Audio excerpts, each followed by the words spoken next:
Welcome back to the channel. In today's video, we're going to talk about how to create the best Diamatti pistol class setup possible. And this doesn't mean just copying my individual class setup. I'm going to actually talk about what each of the individual attachments do, and then hopefully you'll have a good idea on how to make the best class setup for yourself.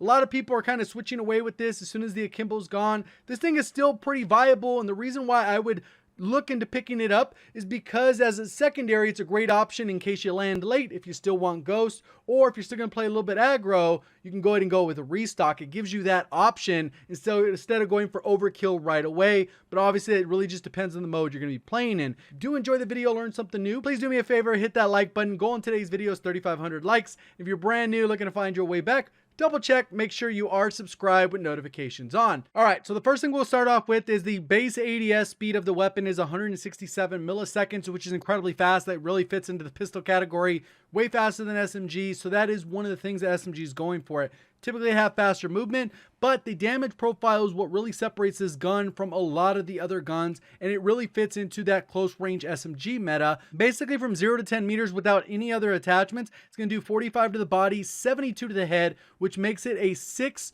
shot to kill at the maximum and 4 shot at the minimum if you landed a bunch of headshots. Regardless, that is still 2 bursts. The 3-round burst of this thing is 1355 rounds per minute, which is incredibly fast, but the drawback ends up being a 200 millisecond burst delay between those bursts. So if it requires 2 bursts, you land a total of 6 shots. It's 533 milliseconds, which is very fast within that 10-meter range. It sits right with the MAC-10 and both of the MP5s, right in that range of dominance. Once you get out of that 10-meter range, pretty much everything into infinity, it's going to do 33 to the body and 52 to the head, which makes this thing a 3 burst. Unless you mix in some headshots, you can still get a 2 burst, but it's very unlikely. Increases the TTK all the way up to 867 milliseconds because you got to throw an extra burst in there. That is pretty slow, so that's kind of where it gets bad, but obviously that's kind of how it ends up working out. Let's go ahead and get into some attachments. So pretty much how we're going to go through this is each individual attachment. I'll kind of talk about the main ones that I tested and what people would likely use on the weapon. I went through and I tested for different various hip fire spread.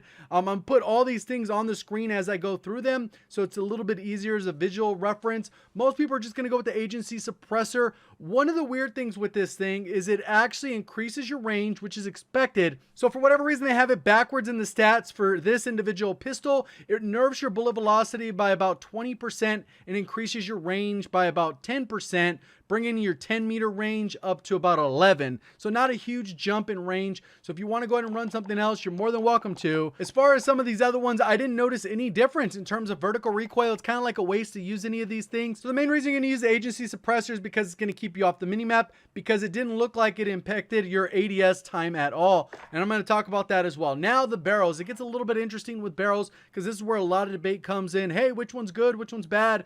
Literally, it's case by case with the Cold War guns until they go through and fix them, because they're just not accurate. So one case, this particular attachment might be good for one weapon in Cold War, but you go to another pistol, it won't work as good. You go to a rifle, it works better. You go to an SMG and it works worse, or it doesn't work at all. So you really got to go case by case, which is very unfortunate. It gets a little bit time consuming to test each individual stat and trying to test for stuff that you don't even know that could possibly change, because it shouldn't change with the individual barrel. When it came to the extended, it's going to increase your bullet velocity from about 280 up to 400, which is a 43% increase. When it came to the reinforced heavy, it actually, even though it says it increases effective damage range, it doesn't do that at all. It does increase the bullet velocity by about 25%. Not a huge jump. When it came to the chrome line, it looked like it boosted your bullet velocity by about 36%, bringing that 280 bullet velocity up to 381. In this particular case, the extended ends up having a little bit better bullet velocity. Keeping in mind that you're really only going to use this within about 10 to 15 meters at the max, maybe 20 if you're really pressing it and someone's not looking. So the bullet velocity isn't all that important. The takedown barrel is just completely broken. This is one I would advise no one to ever use. It increases your hip fire spread by about 30%, which makes no sense at all. It decreases your bullet velocity by 19 or 20%, which is terrible. It brings it down to 227 from 280, so it gets really bad. And then on top of that, it doesn't increase the range, which it says it does. So literally do not use the takedown barrel at all. Task Force barrel is going to be my favorite go-to for this one. It does not increase damage. It doesn't modify the headshot multiplier in any way. So that part is unfortunately a lie, but it will increase your bullet velocity by about 25%, which is a noticeable difference. Bumps it up to 350 from that 280. And then it also increases your effective range by 50%. So it brings that 10-meter range up to 15. Pretty straightforward on those. Now let's go ahead and go to the lasers. Here's where it's a little bit weird. With the Kimbos, I think they work different before the nerf. I didn't really do a ton of experimentation before, but single pistol, when I went through and tested all of these. So when I went and checked the steady aim, it looks like there was no change to hip fire, even though that's what it says it does. 5 milliwatt was actually no change. I remember with the Akimbo, I noticed the difference. This particular case, there's no difference when you have it in single, which is kind of unfortunate. So it doesn't do what it says, so it's basically useless. And it doesn't actually modify your aim down sight time. So this one I don't think is working because you still have the base 167 millisecond aim down sight time. When it comes to the Ember sighting point, here's where it gets a little bit interesting because it actually tightens your hip fire spread by about 25%. So it's the best way to do it. And on top of that, it does add about a frame at 60 FPS, bringing your aim down sight time to 184 milliseconds, which isn't a huge difference. It's just additional 17 milliseconds, one frame, nothing crazy there, but it is a difference. And that does end up being the downside of 25% tighter hip fire spread. One thing to keep in mind with this though is we're primarily going to be ADSing. You're not going to really hip fire as much with a pistol if it's not akimbo. Next thing up is optics. You can put on any of these optics. They do not impact your aim down sight time in any way. 167 before you add it on, 167 after. So no change on any of these because some optics do impact your ADS time. Next, go to stock. Dual wield. Obviously, this is going to impact your hip fire spread. It's going to be super wide. It actually increases it by 157%, which is a huge increase. I don't know what it was before they nerfed it, but 157% is a drastic change where it's going to be very hard to hit shots, even if you're using the Ember sight to tighten up that hip fire spread. It's just not as strong as it was. Keep in mind that if you use these things like a shotgun, they're going to be still effective because you're that close. Your barrel stuffing, you're going to insta-delete because of the number of bursts required to kill is normally going to be 2 or 3. That's it. There's no exceptions. It's either 2 or 3 at all distance as long as the bullets are hitting. That's kind of how the damage profile works. So something to keep in mind there. Rear grips, a little interesting here. Rear grips are definitely not coated properly either. The speed tape does help out 5%, brings down your ADS to about 158 milliseconds. And then when you go over here, these don't really do anything. The jungle grip is a 10% improvement, bringing down to 150 milliseconds. There's a little bit of frame rounding, so this could be like a difference of like 3 or 4 milliseconds. Not noticeable. These are virtually tied. All three of these were virtually tied in terms of aim down sight time. So it really just depends on how they feel to you. I know when we tested the FFAR, there was a little bit more flinch resistance. It was doing the opposite. It was giving you more flinch instead of flinch resistance. I don't know if that's the same with pistols. It's incredibly difficult to set up that kind of test. And most people probably wouldn't even care if I did set that up, right? So we have it right here. These are all about the same. So because of that, I would end up going with the Serpent Wrap just because it doesn't look like it has any other funky drawbacks that I would need to account for. It's just straightforward Serpent Wrap. It's pretty straightforward, all 10% better. Next, we have the ammunition. So when it comes to reload times, there's a lot of different numbers to consider. Some people think, you just reload whatever, that's how fast it is.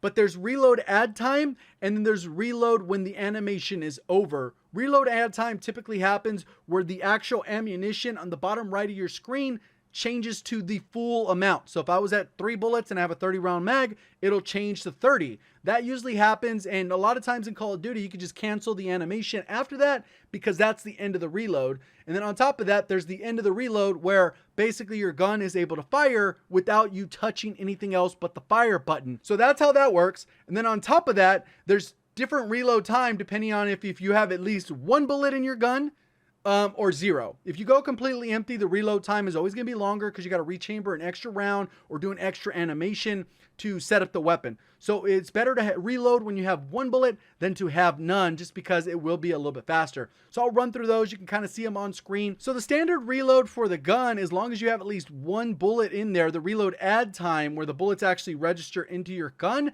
is 1.118 seconds. If you're waiting for the entire animation to finish, if you don't do any kind of cancel after that, it's 1.451, which is about 300 milliseconds slower. So there's a little bit of a delay on most guns. If you run the gun gun completely empty, it's going to be 1.318 milliseconds for that reload add time. If you wait for the full animation to be over, 2.252 seconds. So it gets incredibly slow. You're almost adding an entire second to your reload animation by going empty versus having one bullet. When you go to the fast mags, really not a noticeable difference.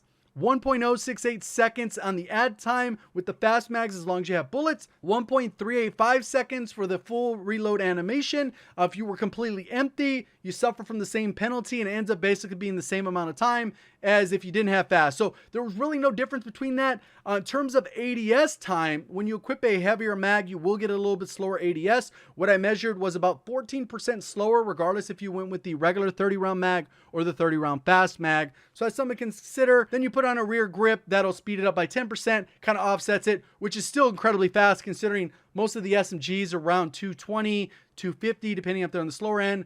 Rifles are over 300, LMGs over 400. So pistols got to have a huge advantage in terms of aid and out sight time. So obviously with all that, what do we come up with as a class setup? I would still use, even though this does hurt your bullet velocity despite it's not supposed to. And then we got the barrel. I would use the task force because it gives you that range bullet velocity. It doesn't give you the damage, but it's still a plus in my book for that sense. I would go with ammunition. I'd go with the 30 round mag.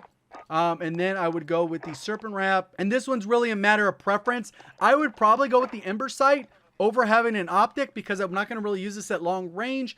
I'm pretty good with the pistol up close because that's kind of where you're supposed to use it. But if you feel like you don't really like the iron sight, you could always go with an optic since that's not going to impact the gun's performance other than the fact that you're not running a laser that's going to tighten your hip fire spread. So that's pretty much it. Hopefully you guys did enjoy the video. Let me know what weapon you think is most important to do this series on because there are a lot of weapons and there's a lot of things to test and find out that are broken and not broken.